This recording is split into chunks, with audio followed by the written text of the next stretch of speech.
guerrillero que en agosto de 1984, 15 meses antes del ataque al Palacio de Justicia, había firmado un acuerdo de cese al fuego con el gobierno de Belisario Betancur y ahora pretendía juzgarlo por traición a la voluntad nacional de paz.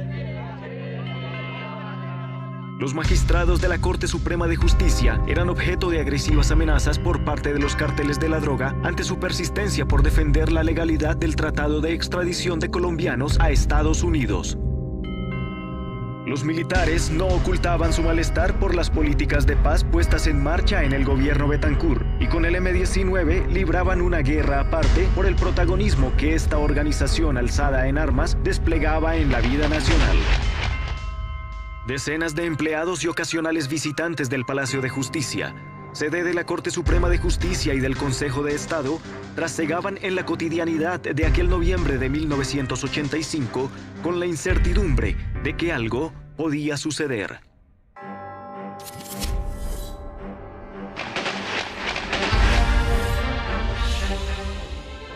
Quiero manifestarles que la situación está perfectamente controlada.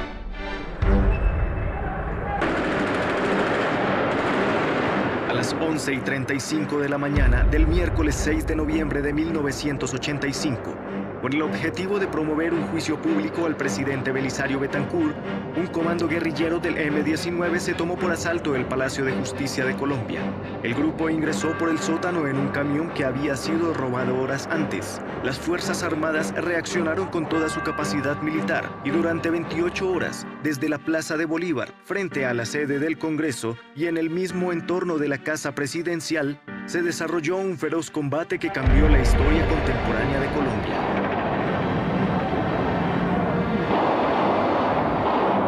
El M-19 creyó que con el Palacio de Justicia se tomaba el poder. Su periplo iba a ser del Palacio de Justicia a la Casa de Gobierno. El M-19 entró asesinando. No había ninguna necesidad que asesinaran a dos vigilantes que estaban provistos de revólveres de muy poca capacidad de defensa, al administrador del edificio que estaba desarmado.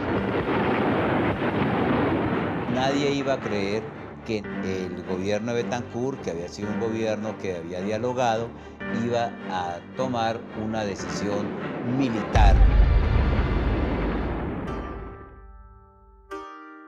Una tragedia advertida 19 días antes del ataque, cuando la policía puso al descubierto un plan del M-19 para tomarse el Palacio de Justicia y habló de capturados con horarios, reseñas de ingresos y planos de la edificación, piso por piso y despacho por despacho.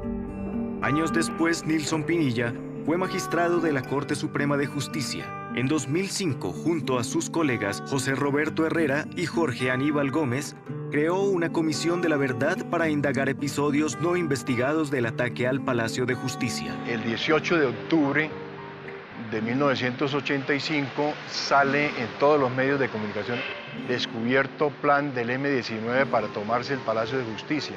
Hay también rumores de que el M-19 piensa ejecutar una gran operación con motivo de la visita del presidente francés a Colombia, que tuvo lugar a fines del mes de octubre. Los hallazgos de la policía motivaron ese mismo día una reunión urgente con los presidentes de la Corte Suprema de Justicia y el Consejo de Estado. Carlos Betancur Jaramillo, quien entonces oficiaba como presidente del Consejo de Estado, así recuerda lo que estaba advertido. El 17 de octubre, por invitación de la policía, el presidente Reyes Echandía por la Corte y yo por el Consejo de Estado, allá nos dijeron que se había detectado que iba a haber la toma del palacio. Las informaciones que tenemos es con el auspicio de los extraditables. Empezamos a hablar de medidas especiales de seguridad. Se habló de circuitos cerrados de televisión, barreras eléctricas en las entradas, vidrios de seguridad para todo el edificio. Lo único que vamos a poder contar con seguridad es con el aumento del pie de fuerza. Reyes estuvo de acuerdo conmigo. Para sorpresa nuestra, 3 o 4 días antes quitaron la vigilancia. Yesid Reyes Alvarado era un joven abogado. Su padre, el magistrado Alfonso Reyes Echandía, ejercía como presidente de la Corte Suprema de Justicia. Cuando fueron interrogados sobre ese particular, los dos oficiales del ejército encargados de la vigilancia del palacio manifestaron que la orden de retirar la vigilancia del palacio la había dado mi padre el 30 de octubre en las horas de la mañana, y resulta que ese día, a esa hora, mi padre no estaba en la ciudad de Bogotá. Una toma anunciada, pero cuando el M-19 llegó a ejecutarla, solo encontró la resistencia de dos vigilantes que fueron las primeras víctimas. Por los corredores y escaleras del palacio, con escasa resistencia de un puñado de escoltas, los guerrilleros dominaron rápidamente la situación y comenzó la toma de rehenes. Los primeros fueron los magistrados de la corte. En ese momento, los colombianos más amenazados, pues debían decidir si el tratado de extradición con Estados Unidos podía aplicarse para enfrentar a Pablo Escobar Gaviria. El capo los mantenía sometidos a un acoso a través de agresivas amenazas. Esa corte había sido sumamente amenazada. A los magistrados los tenían intimidados, los narcotraficantes les mandaban copia de sus conversaciones privadas para demostrar que sí los tenían perfectamente en un proceso de seguimiento. Los magistrados fueron abandonados a su suerte y su desesperado clamor para que cesara la confrontación entre el ejército y el M-19 no fue escuchado. Yo hablé con mi padre telefónicamente, me dijo que había hablado con el director general de la policía y con el director del DAS de la época, quienes le habían asegurado que la orden de cese al fuego por parte del gobierno ya estaba dada. Yo le propuse entonces que si el problema era de comunicación, saliera a un medio como la radio y contara lo que me estaba diciendo. Yo me comunico con una cadena radial que llama al teléfono donde estaba mi padre y él pide el cese al fuego. Alfonso Reyes Echandía, cuéntenos, pero ¿qué hay que hacer? Pues que el presidente de la República dé finalmente la orden de que cese el fuego. Inmediatamente. Pero además resulta muy curioso que cuando mi padre se supone que sale a superar ese problema de comunicación diciendo a través de los medios de comunicación que dejen de disparar, la ministra de Comunicaciones de la época llama a las emisoras que están entrevistando a mi padre y les prohíbe seguir haciendo esa clase de entrevistas. El expresidente Belisario Betancur ha dicho siempre que el objetivo del M-19 no fue dialogar, sino tomarse el poder. En entrevista con la Comisión de la Verdad, en 2005, así explicó por qué no fue atendido el clamor de cese al fuego de Reyes Echandía. El doctor Reyes Echandía no era libre en ese momento. ¿Por qué no era libre? Porque él mismo decía que tenía una ametralladora sobre su cabeza. El doctor Reyes Echandía lo que estaba transmitiendo era lo que el M-19 le decía que transmitiera, no lo que él pensaba. En ningún momento hubo una orden de cese al fuego, hubo una aproximación de un delegado de la Cruz Roja Internacional que fue saboteada para que no se pudiera llevar a cabo. Voy a tratar de entrar con 5 socorristas para revisar quiénes son los heridos que hay, en qué condiciones están y si se deben movilizar, si se pueden movilizar. En una misión neta y absolutamente humanitaria. La salida de un consejero de Estado que llevaba la consigna de hacerles ver al presidente que había todavía rehenes y la fuerza pública no lo dejó llegar hasta el Palacio Presidencial.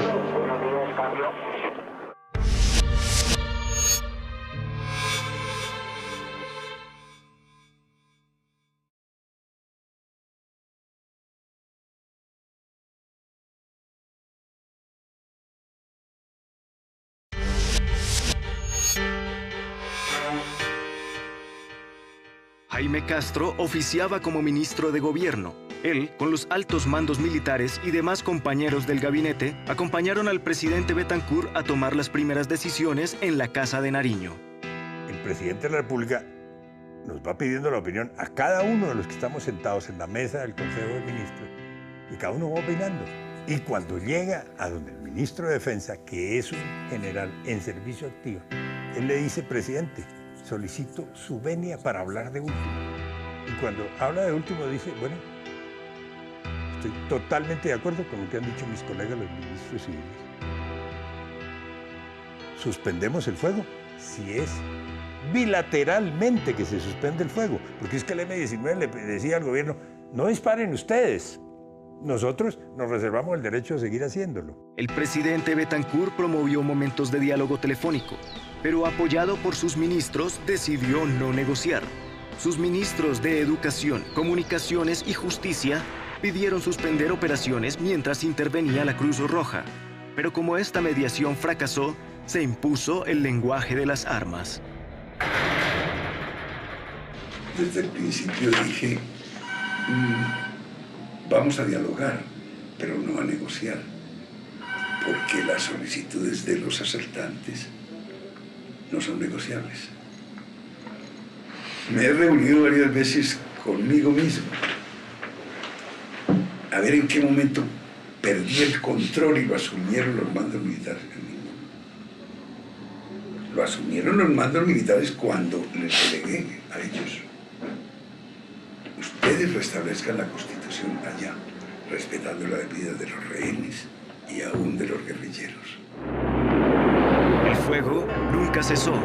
Murieron 101 personas y 11 más que trabajaban y visitaban el Palacio de Justicia no aparecieron ni vivas ni muertas. Este suceso lleva más de 2 décadas en la memoria de Colombia, pero nadie purgó un día de prisión. Solo a partir de 2005, los principales oficiales y suboficiales del ejército que participaron en la retoma comenzaron a responder ante la justicia.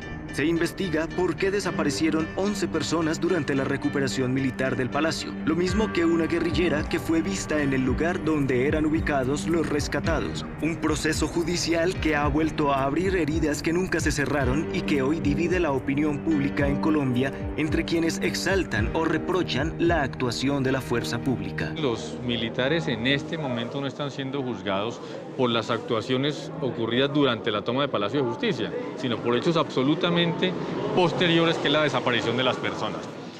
Ramón Jimeno es uno de los periodistas que más ha estudiado el tema. Si bien el M-19 es el responsable inicial de la toma, el responsable final de la mayoría de los muertos, el 90%, fue el ejército. Con destinos inciertos, los protagonistas de ayer hoy viven un presente totalmente opuesto a su pasado. Los oficiales y suboficiales que en noviembre de 1985 fueron exaltados como héroes y la justicia exculpó durante un cuarto de siglo, hoy están presos o en espera de sentencia. Entre ellos, el coronel Alfonso Plazas Vega, recordado por la respuesta que dio cuando los periodistas indagaron por su misión en Palacio. Mantener la democracia, maestro. Aquí no van ellos a asustarnos ni a atentar contra ninguno de los poderes, ni contra ninguna de las ramas del poder público. El coronel Alfonso Plazas Vega era el comandante de la Escuela de Caballería del Ejército. Hoy está condenado a 30 años de prisión por el delito de desaparición forzada y así se defiende.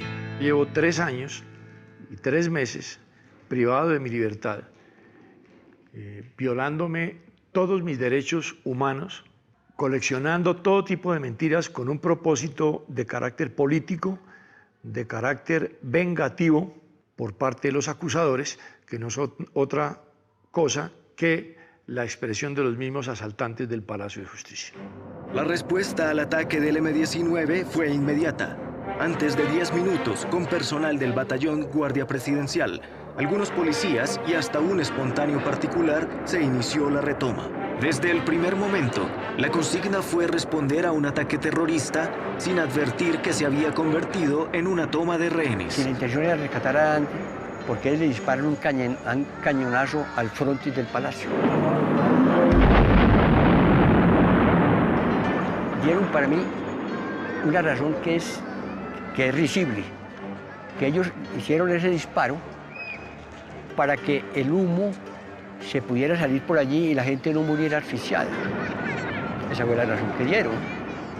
Pero yo creo que fue excesiva y se comentó insistentemente de que la orden era que dispararan a todo lo que se moviera. El ejército estaba defendiendo la democracia y es lo mismo que yo le digo en este momento.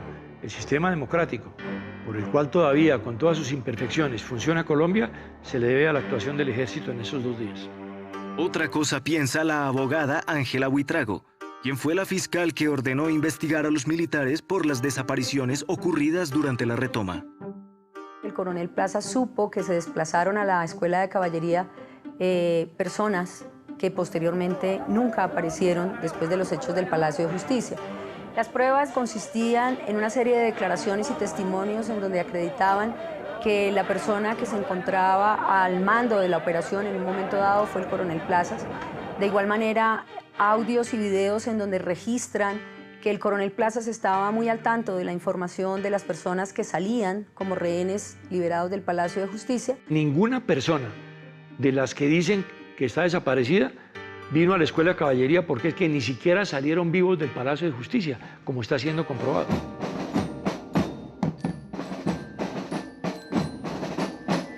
En contraste con el presente que hoy afrontan los militares, los líderes del M-19 incursionan en política, hacen empresa o defienden los derechos humanos. Los militares procesados lo recalcan para defenderse. El M-19 se tomó el Palacio de Justicia.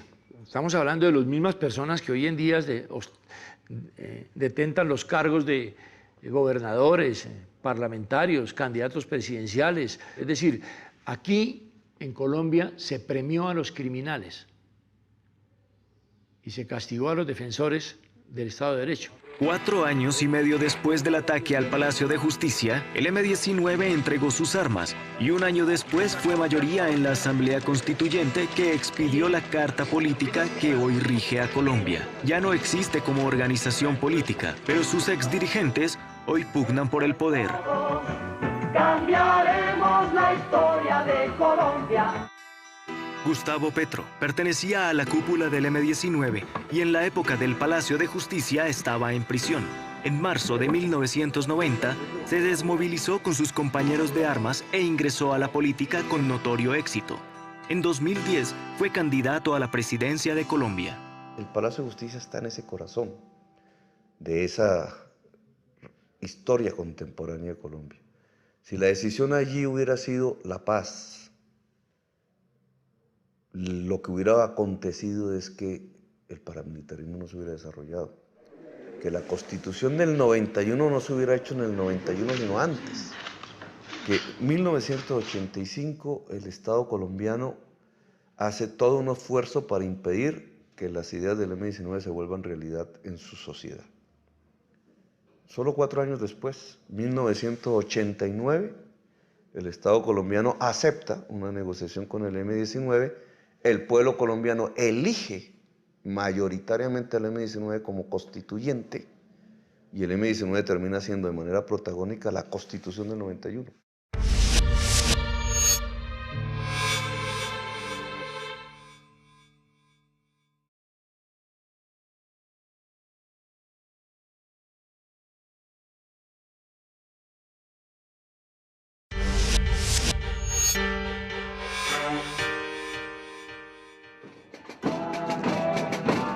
En cuanto a los familiares de las víctimas del Palacio de Justicia, desde noviembre de 1985 no cesan en su lucha por la verdad. Ya demostraron ante los tribunales administrativos que el Estado fue responsable de su desprotección y cada 6 de noviembre los parientes de 11 desaparecidos se reúnen en la Plaza de Bolívar a reclamar justicia. Siguen buscando a Lucia Amparo Oviedo, Carlos Augusto Rodríguez, Bernardo Beltrán, Luz Mari Portela, David Suspet-Celis, Gloria Anzola de la Nao, Gloria Estela Lizarazo, Héctor Jaime Beltrán, Norma Constanza Esguerra, Ana Rosa Castiblanco y Cristina del Pilar Guarín Cortés. Una de ellas es Alejandra Rodríguez. Tenía 35 días de nacida cuando ocurrió la tragedia del Palacio de Justicia. Su padre, Carlos Rodríguez, era el administrador de la cafetería y es uno de los desaparecidos. Las conmemoraciones básicamente sí son un propósito para exigir verdad, justicia y reparación para quienes fueron desaparecidos, porque en el momento en que ellos fueron desaparecidos se les robó su dignidad humana, se les robó su vida. Héctor Beltrán tiene 80 años y está pensionado. Lleva un cuarto de siglo buscando a su hijo Héctor Jaime, quien trabajaba como mesero en la cafetería. Una familia cuando pierde un miembro muy allegado tiene muchos traumatismos sociales, morales, económicos. Los familiares de los desaparecidos ya lograron que la justicia ordenara repararlos económicamente, pero quieren más, quieren saber la verdad. César Rodríguez es uno de ellos y así sintetiza los objetivos de su búsqueda. Afortunadamente hemos logrado mantener la lucha pues con dos objetivos. Uno, la parte jurídica, porque se sepa la verdad y porque se haga justicia y porque los responsables paguen por sus crímenes. Y otra, por mantener viva la memoria de nuestros familiares.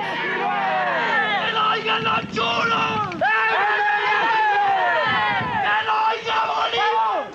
Pero ¿cuáles fueron las razones para que se precipitara esta tragedia? La guerrilla del M-19 estaba activa desde 1974 y se creó como respuesta a un presunto fraude en las elecciones presidenciales de 1970. Con el paso de los años, ganó protagonismo a través de publicitadas acciones, el robo de armas al ejército a través de un túnel cavado días antes del Año Nuevo de 1979, o la toma de la Embajada de la República Dominicana en 1980. Se acostumbraron a asestar golpes militares que causaran opinión y quiso repetir juzgando al presidente Belisario Betancur frente a los dignatarios de la justicia.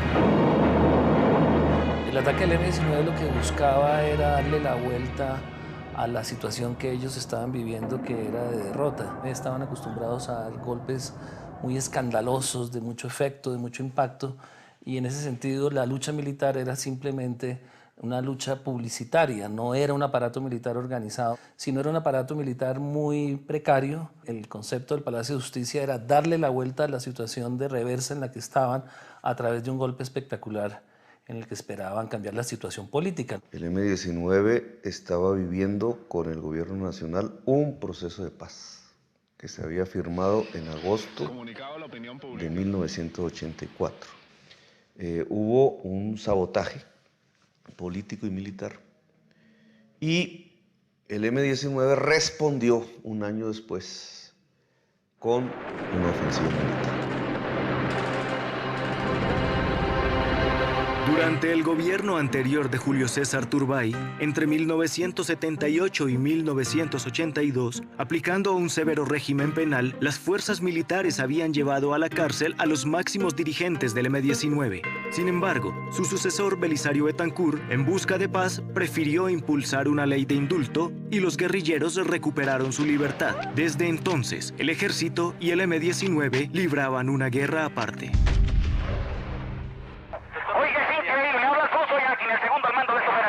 El presidente de la República no le ha pasado el teléfono al presidente de la Corte y se va a morir porque el presidente de la República ni siquiera con su poder jurisdiccional. Es increíble que el M-19 no es el que se ha tomado el Palacio de Justicia, se lo tomó los tanques del ejército. Es lo increíble, el ejército gritó con sus tanques y el que está sonando los tiros, cuando entra en este piso nos morimos todos, sépalo. El ejército colombiano reacciona de esa forma porque entiende que tiene que exterminar la amenaza guerrillera en Colombia, como se hizo en América Latina. En ese momento los generales y quienes están dominando en el alto mando están influenciados por la ideología de los argentinos, de Pinochet, de Videla, en el sentido de que hay que exterminar a los enemigos de la sociedad, que son los guerrilleros que quieren establecer el socialismo y el comunismo. El otro protagonista, pero a la sombra, fue el narcotráfico. Desde los años 70, sin suficiente control del Estado, los capos de la droga eran hombres de negocios, dueños de equipos de fútbol o reputados políticos. Cuando el gobierno Betancur decidió encararlos, asesinaron a su ministro de Justicia, Rodrigo Lara, en 1984. Al gobierno no le quedó otra opción que responder con el tratado de extradición a Estados Unidos. Hoy, la duda subsiste. ¿Participó el narcotráfico en el ataque al Palacio de Justicia para silenciar a la Corte Suprema? Pablo Escobar les dijo, cuando ellos le dijeron que necesitaban armas para la toma, para consolidar el Palacio de Justicia, ellos habían pensado primero en el Congreso.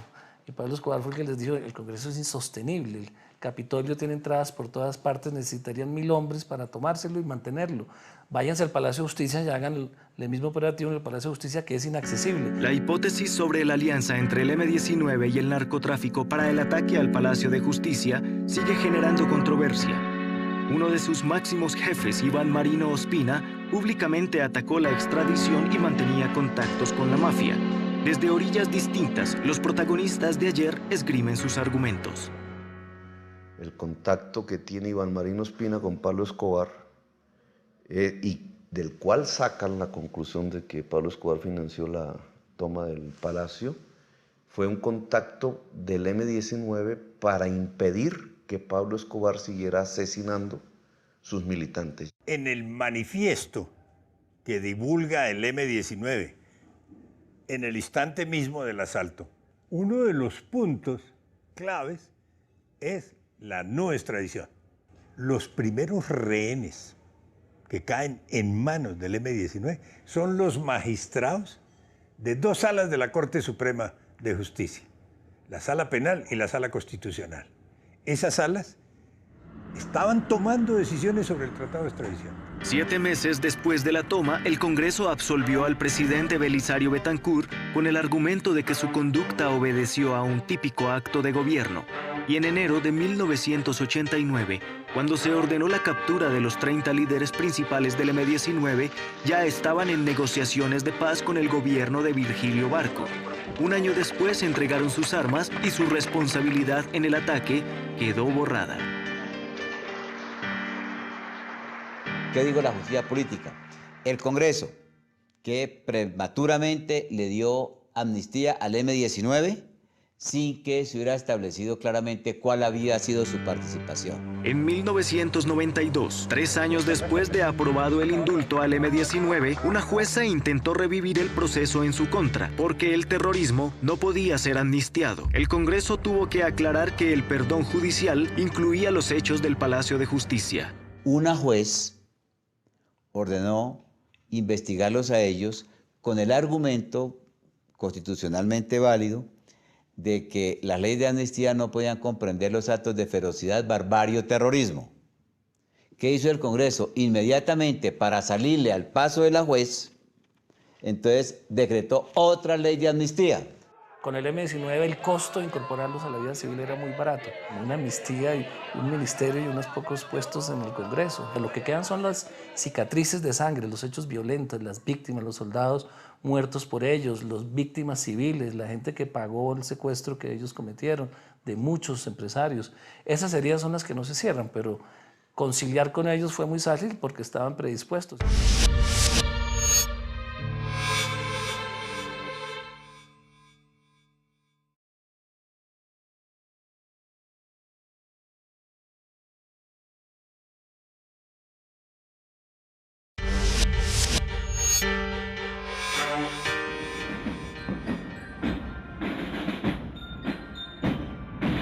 En cuanto al tercero en discordia, el ejército, la primera acción de la justicia llegó a finales de 1990 con una decisión del procurador Alfonso Gómez Méndez.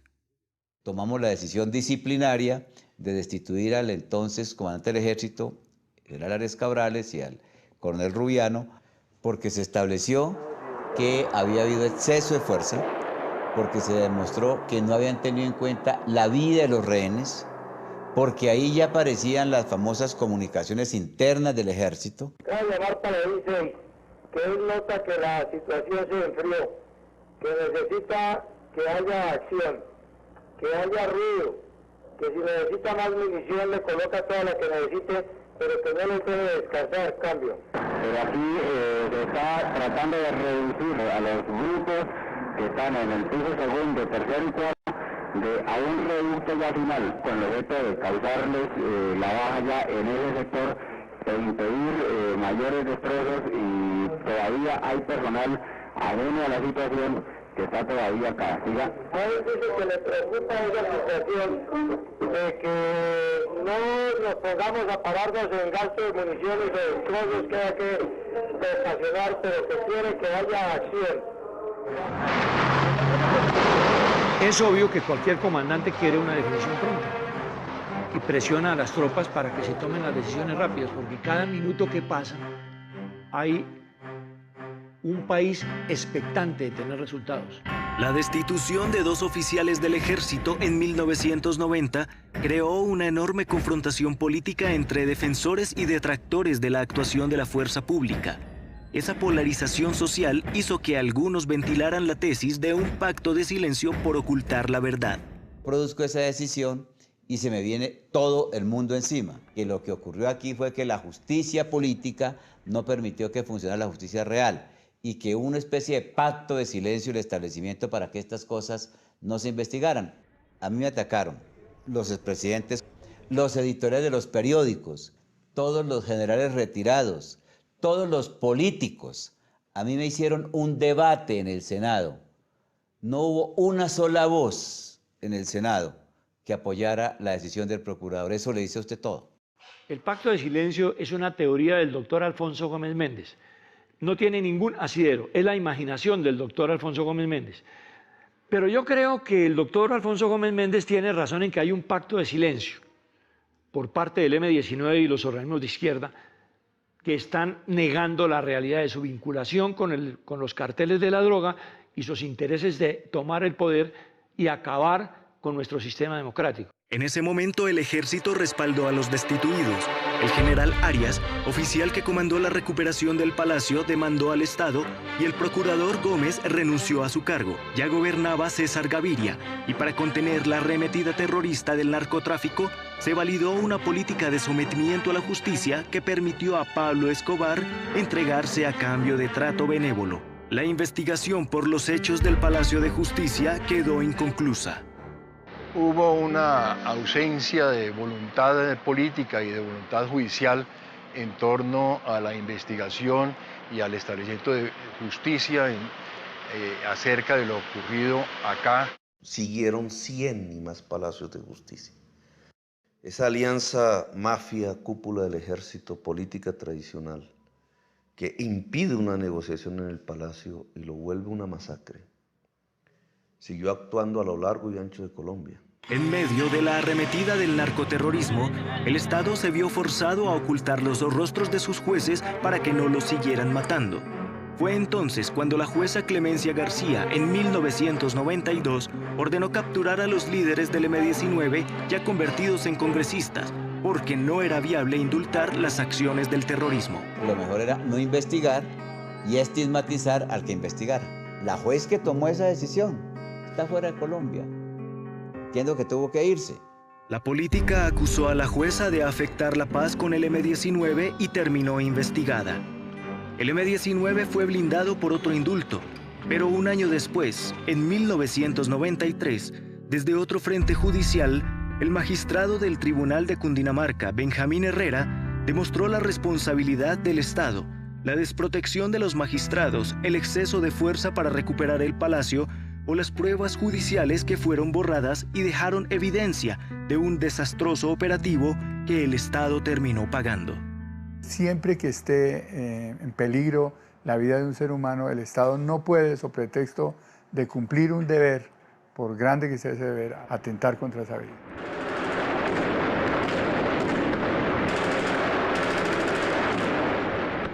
La fuerza pública actuó a su antojo. Todo el que pasaba por acá disparaba al interior, a lo que se moviera.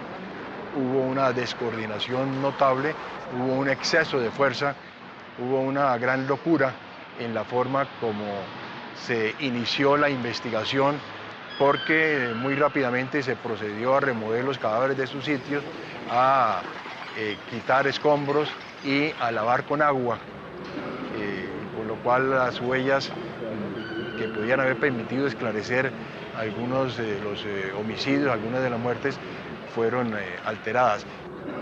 Es que las fuerzas militares obraron de acuerdo con sus propios esquemas y que pretermitieron sin duda las recomendaciones de que la vida de los rehenes no sufrieran riesgo. Ahora, no estoy en capacidad de decir cómo fue que dentro los rehenes murieron. El Estado fue reiteradamente condenado por haber retirado la vigilancia del palacio y por haber abusado en la utilización de la fuerza durante la operación de retoma del mismo. Hay también dos sentencias en las que se condena al Estado administrativamente por la desaparición de personas que estaban al interior del Palacio de Justicia en esos 2 días. ¡Ni perdón, ni olvido! ¡Verdad, justicia y reparación! A partir de 1993, los familiares de las víctimas, entre ellos de los desaparecidos, recibieron en gramos de oro convertidos en pesos millonarias sumas. Pero a pesar de la reparación económica, no surgió el mismo interés por encontrar a los desaparecidos. Solo sus familias insistieron en la lucha por la verdad. El primero en encarnarla fue el recientemente fallecido ex juez Enrique Rodríguez, padre de Carlos Rodríguez, administrador de la cafetería del Palacio. ¿Cómo es posible que en el Palacio de Justicia, en el centro de Bogotá, se asesine a la gente y no se sepa ni siquiera qué hicieron con los cadáveres? Mi abuelito Enrique fue una persona que desde los primeros días se encargó de buscar a las personas, de buscar a mi papá. Mi hijo mayor, mi primogénito, él era un padre muy abnegado porque tenía 4 mujercitas, hijas. Por cosas de la vida consiguió trabajo en la cafetería como mesero. Los cadáveres fueron removidos por disposiciones militares y remitidos a medicina legal. Mutilados, calcinados, sin opción de reconocimiento inmediato, quedaron a disposición de las familias. Me fui para el anfiteatro de medicina legal a ver un espectáculo como uno no se imagina. Cadáveres en bandejas, piernas, brazos quemados, lavados, calcinados.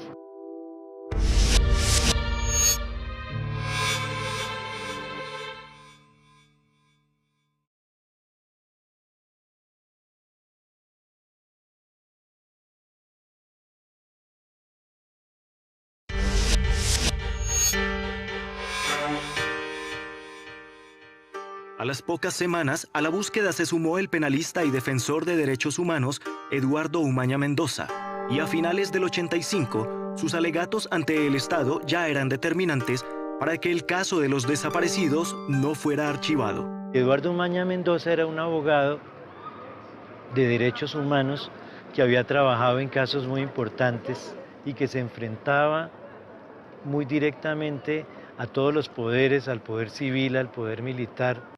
En 1997, la persistencia del abogado Umaña arrojó frutos y la Fiscalía aceptó buscar entre centenares de huesos enterrados en una fosa común alguna evidencia genética de los desaparecidos. Las pruebas de ADN probaron que Ana Rosa Castiblanco, empleada de la cafetería, una de las desaparecidas, había sido enterrada en esa fosa. Identificamos a una de las víctimas de la cafetería, pero solo después es que el país comenzó a ver que sí se podía investigar. En el 99, 14 años después de su desaparición, la madre y el hijo de Ana Rosa Castiblanco recibieron sus restos. El promotor de este hallazgo, Eduardo Umaña, no pudo acompañarlos porque fue asesinado en abril de 1998. La justicia concluyó que lo hizo el paramilitarismo. El tiempo siguió pasando sin novedades judiciales, razón que motivó en 2005 a los exmagistrados de la Corte Suprema de Justicia, José Roberto Herrera, Jorge Aníbal Gómez y Nilson Pinilla, para crear una comisión de la verdad para atar cabos sueltos del ataque y la retoma. De por qué se retiró la vigilancia. Otro es la demostración plena, por lo menos en 4 casos, de personas que salen vivas del Palacio de Justicia. Lo interesante no es la versión de Pinilla, sino el proceso judicial en la Fiscalía. Es que mientras aparece la Comisión de la Verdad, el proceso judicial va avanzando y va descubriendo la verdad a borbotones. Ese mismo 2005, la Fiscalía decidió reabrir la investigación sobre las desapariciones, admitiendo que este es un delito continuo, es decir, mientras no aparezcan los desaparecidos, el delito se está ejecutando y por tanto no prescribe.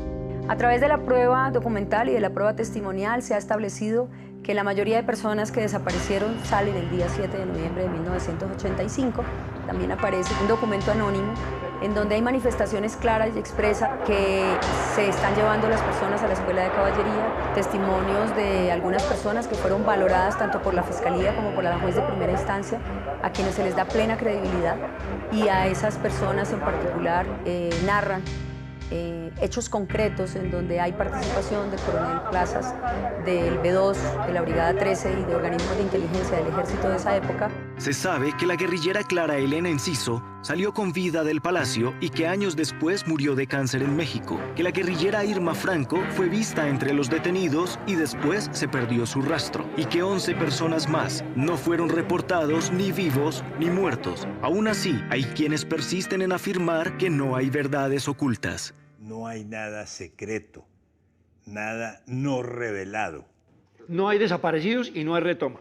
Los desaparecidos no son desaparecidos. El M-19 los secuestró, los llevó al cuarto piso, donde fallecieron por acción del M-19, que es el responsable único.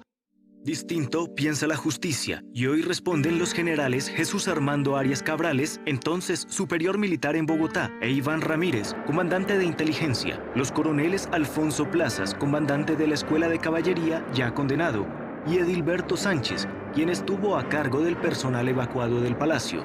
Además, se indaga la responsabilidad de un mayor, 2 capitanes y 3 sargentos de inteligencia.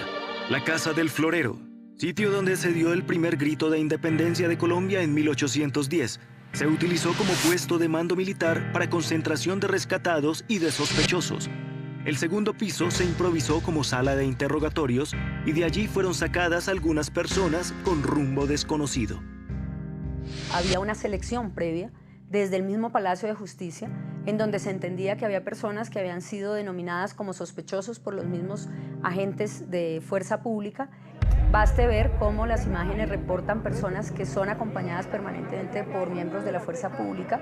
Algunos de ellos les apuntan con armas, los llevan con las manos en alto o los llevan con las manos fuertemente asidas, los llevan entre 2 soldados normalmente.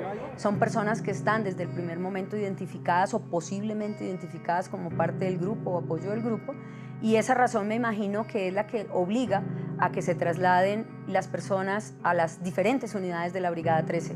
En uno de los videos surgió la imagen de un hombre saltando en un pie. Hoy se investiga si ese rescatado después fue ejecutado y reportado como víctima del fuego cruzado. Resultó ser el auxiliar del Consejo de Estado, Carlos Horacio Urán. Quien evidentemente es reconocido por su propia esposa y por otras personas cuando sale vivo, apoyándose en una sola pierna, con los brazos sobre los hombros de 2 unidades de la fuerza pública. Y luego su cadáver es encontrado en el interior del Palacio de Justicia, más o menos en el sitio donde ahora me encuentro. Hoy, mucho tiempo después, sabemos que incluso un magistrado fue asesinado fuera del palacio en establecimiento militar. Aquí en el 2 de la brigada encontraron la billetera de él atravesada por un tiro. Hay fácilmente 200 elementos ahí en el 2 de la brigada. Carteras de señoras, cédulas de ciudadanía, y ahí estaba la billetera de Urán, como están las de otra.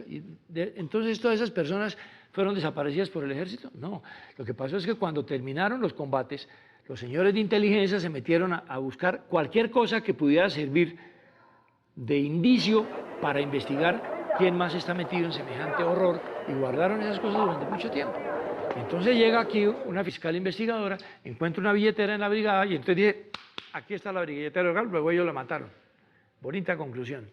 Ayer y hoy, 2 miradas distintas frente a lo sucedido en el Palacio de Justicia. Además de los militares procesados, los protagonistas del cruento episodio con su destino a cuestas. El presidente Belisario Betancur absuelto desde junio de 1986. Yo me equivoqué en la arrogancia del poder, de que debía haber hecho más pedagogía con los militares. En cuanto al M-19, recientemente un tribunal dispuso que, en aquellos casos que exguerrilleros que no se acogieron al indulto, podrían ser investigados por el acto terrorista que significó la toma. Todos los que fueran miembros, miles y miles de personas que eran miembros del M-19 deben ir a la cárcel por las acciones dentro del palacio que no cometieron. Eso sería igual a que si yo, desde este momento y por venganza, dijera todos los miembros del ejército que entraron al palacio o que fueran integrantes del ejército de Colombia son responsables de la retoma del Palacio de Justicia por el ejército. Hoy deben ser juzgados. Por su parte, los familiares de las víctimas persisten en sus reclamos, pero al menos hoy viven el momento judicial que hace mucho tiempo llevaban aguardando. ¿Dónde está mi hijo? ¿A dónde lo enterraron? ¿Qué hicieron con él? Como estancada en el tiempo, la sociedad colombiana quiere cerrar el capítulo del ataque al Palacio de Justicia. Hoy cada quien tiene sus conclusiones sobre las lecciones aprendidas. El país aprendió de unos medios de comunicación que se dejaron censurar cuando el presidente de la Corte Suprema estaba suplicando una negociación. Un M-19 que toma una decisión de entrar al Palacio cuando la decisión que tenía que tomar era profundizar la paz, así nos estuvieran asesinando. Una cúpula militar que prefirió su interés particular a permitir una salida pacífica. Y una herida que, por supuesto, habría preferido que nunca se hubiera ejecutado. El actual presidente Juan Manuel Santos se ha mostrado dispuesto a acatar las decisiones de la justicia, porque son necesarias para cerrar un sombrío capítulo de la historia reciente de Colombia. Hoy quiero reafirmar, como presidente de la República, que estamos prestos, que estamos decididos, que estamos determinados a atender este llamado y a transitar, así duela, el camino de la verdad y de la memoria. Quiero conocer la verdad, que en el momento en que pueda decir, papá, por fin te encontré, por fin supe qué pasó contigo, por fin tengo un lugar donde llorarte. El ataque y la retoma del Palacio de Justicia no concluyen mientras la verdad y la justicia no se impongan. Por eso, como ayer, la sociedad y sus líderes siguen divididos frente a este hecho histórico que representa una herida abierta en la memoria de Colombia. El gobierno nacional, profunda y dolorosamente afligido, informa al país que, primero, agradece y valora la solidaridad recibida del Congreso de la República, de todos los expresidentes, de todos los candidatos presidenciales. Segundo, desde el mismo momento en que se produjo el atentado contra una de las ramas del poder público, como es la justicia, rechazó cualquier posibilidad de negociación con quienes mediante hechos terroristas pretenden poner en jaque las instituciones. Tercero, al repeler el asalto, hizo saber a sus autores que debían entregarse y bajo el amparo de la ley, les ofreció la garantía de respetar sus vidas como es su deber hacerlo y de un juicio imparcial. Cuarto, agradece la heroica labor de las fuerzas militares y de policía y destaca que gracias a ella se ha logrado el rescate de más de 200 personas que estuvieron retenidas por el M-19 después de que este asaltó el Palacio de Justicia. El gobierno reitera su fe en la necesidad de seguir buscando la paz, sin que ello implique ceder ante las amenazas por graves que sean, o comprometer las instituciones de la República, y sabe que así interpreta la voluntad de las grandes mayorías nacionales que quieren ver preservada la Constitución Nacional y las leyes. Bogotá, noviembre 7 de 1985.